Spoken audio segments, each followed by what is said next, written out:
नमस्कार श्रद्धालुओं, स्वागत है आपका हमारे channel lion the spiritual secret में। मैं साध्वी करुणा आज आपको बताने वाली हूँ रोज की पूजा में इष्ट देव से प्रार्थना और क्षमा याचना कैसे करें। जब आप पूजा पाठ करते हैं तो पूजा के कुछ ऐसे चरण होते हैं जिनका आपको पालन करना होता है। जैसे पहला चरण होता है कि आपको जोत जलाना है, दूसरा चरण होता है धूप बत्ती आपको लगाना है, तीसरा चरण होता है कि आपको पाठ करना है या आपको मंत्र जाप करना है, यह आप पे निर्भर करता है। चौथा चरण होता है जिसमें आप आरती करते हैं। पांचवें चरण में आप देवता से प्रार्थना करते हैं और जो अंतिम चरण होता है उसमें आप क्षमा याचना करते हैं। जोत हम जलाते हैं, आरती हम करते हैं। आरती का भी एक नियम होता है, तो यह नियम आपको पता होना बहुत ज़रूरी है। प्रार्थना हम करते हैं जो पूजा का बहुत ज़रूरी भाग होता है, जिसके माध्यम से सभी कार्य संपन्न होते हैं।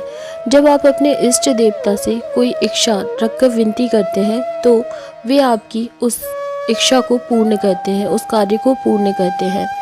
कई लोग अपने इष्ट देवता के इतने करीब होते हैं, इतने पास होते हैं कि उनकी मनोकामना या उनके द्वारा की गई प्रार्थना उस देवता तक बहुत ही जल्दी पहुंच जाती है और वे कार्य को, मनोकामना को बहुत ही जल्दी पूर्ण करते हैं। जब पूजा के बाद आरती होती है उसके बाद आपको अपने इष्ट देव से प्रार्थना करनी होती है, क्योंकि कई बार भगवान आपके भरोसे बैठे होते हैं कि जब आप मांगोगे तब वे आपको देंगे।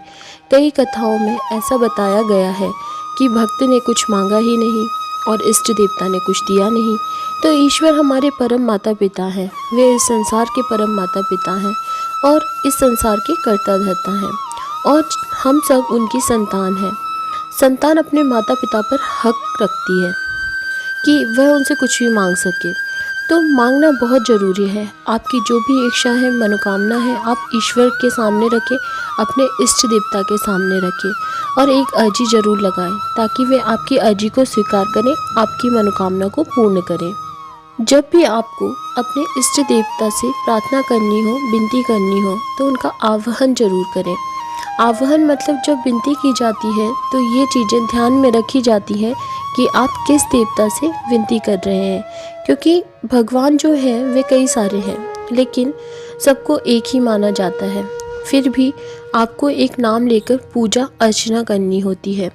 जैसे आप हनुमान जी के भक्त हैं, उनसे आप विनती कर रहे हैं तो आप हनुमान जी का नाम लें। श्री राम भगवान से आप विनती करेंगे तो आप उनका नाम लें। ऐसे ही माता दुर्गा, माता काली, जिनसे भी आप विनती कर रहे हैं आप उनका नाम ले लीजिए। मतलब जिन भी देवता के सामने आप विनती कर रहे हैं आप उनका नाम लें, उनसे प्रार्थना करें, उनसे अपनी मनोकामना पूर्ण होने के लिए कहें और उनसे क्षमा याचना लें कि आपसे जो गलती हुई हो उसके लिए वो क्षमा करें। साथ में जो उनकी वेशभूषा होती है उसका भी आपको आवाहन करना होता है। उदाहरण के लिए मैं भगवान शिव के समक्ष बाबा भोलेनाथ की जोत के सामने अपने मंदिर में बाबा भोलेनाथ से विनती करती हूँ कि हे बाबा संपूर्ण ब्रह्मांड के राजा, हे जटाधारी, हे माता पार्वती के स्वामी, मैं आपकी बालिका हूँ और आपसे विनती करती हूँ कि आप मेरे इस कार्य को पूर्ण करें। मैं आपकी सेवा में समर्पित हूँ। तो इस प्रकार से आपको भी विनती करनी है अपने इष्ट देवता के सामने। और दूसरी बात, जब अंत वाली बात आती है तब वहाँ आपको क्षमा याचना करना होता है कि जो क्षमा याचना आप अपने इष्ट देवता से मांगते हैं तो उस समय भी आप यही कहते हैं कि हे बाबा, या जो भी आपके इष्ट देव हैं उनका नाम ले, मैं अज्ञानी बालिका हूँ, तो मैं मंत्र नहीं जानती, ना मुझे पूजा पाठ का ज्ञान है। अगर आपके गुरु हैं तो आपको कहना है कि मेरे गुरु ने जो भी मुझे शिक्षा दी उस अनुसार मैं आपकी पूजा कर रही हूँ या कर रहा हूँ, मेरी पूजा स्वीकार करें और जो भी गलतियाँ मुझसे पूजा के समय हुई हों और मेरे परिवार से और मुझसे अनजाने में जो भी गलतियाँ हुई हों उसके लिए क्षमा करें। कभी भी जब आप सुबह शाम पूजा करें तो 3 बार नाक रगड़ कर क्षमा याचना करें, तभी भगवान के सामने से उठें। इससे आपके जो इष्ट देव हैं या जिनकी आप पूजा कर रहे हैं वे देवता आपके द्वारा पूजा में हुई गलतियों को क्षमा करेंगे। साथ ही आपके जीवन में जो भी गलतियां हुई हैं उन गलतियों को भी वे क्षमा करते हैं। जैसे कई बार क्या होता है, कई घरों में गठजोड़े की जात लगाई जाती है। तो गठजोड़े का मतलब होता है आपके घर में शादी होती है तो नया विवाहित जो जोड़ा होता है वह कुल देवता के स्थान पर जाता है, इष्ट देव के स्थान पर उनको भेजा जाता है और वहाँ पर वे उनके दर्शन करते हैं, माथा टेकते हैं, जात लगाते हैं। तो अगर आप वहाँ नहीं जा पा रहे हैं तो आप क्षमा याचना करें तो वह भी स्वीकार होती है। जो आपके कुल देवता हैं, जो आपके इष्ट देवता हैं, वे आपकी इस गलती को माफ़ करते हैं और आपको समय देते हैं कि आने वाले समय में आप उनके दर्शन के लिए जा सकते हैं। साथ ही कभी कभी कोई ऐसी दिक्कत आ जाती है कि कोई ऐसी परेशानी आ जाती है कि किसी दिन आप उनकी सेवा नहीं कर पाते, मतलब आप जोत नहीं जला पाते, तो उनकी पूजा नहीं कर पाते, तो वह भी एक अधूरी चीज़ रह जाती है, उसे भी वह क्षमा कर देते हैं।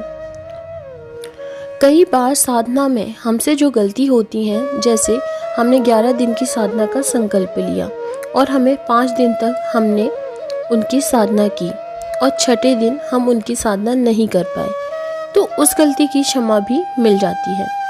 उस गलती की माफ़ी भी आपके इष्ट देव आपको दे देते हैं।